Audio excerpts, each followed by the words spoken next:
Menjelang pemilu 2024 mendatang, berbagai tahapan mulai dilaksanakan. Pengawas pemilu Kabupaten Aceh Utara pun mengawasi pelaksanaan pencocokan dan penelitian data atau coklit.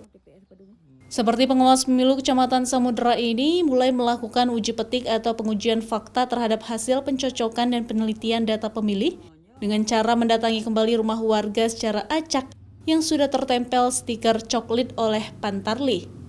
Sasaran uji petik dilakukan secara acak sebanyak 10 KK per hari dari semua TPS yang ada di desa.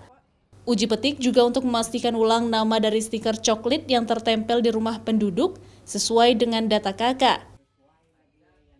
Tujuan uji petik ini untuk memastikan kembali apakah data pemilih yang telah dicoklit sesuai dengan fakta dari data KK di penduduk di setiap rumah-rumah, dan akhirnya agar warga negara Indonesia mendapatkan hak pilihnya.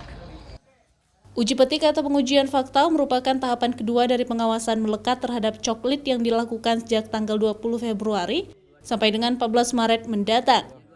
Pengawasan pemilu dilakukan guna memastikan pemenuhan hak pilih warga negara sebagai hak asasi yang harus dilindungi.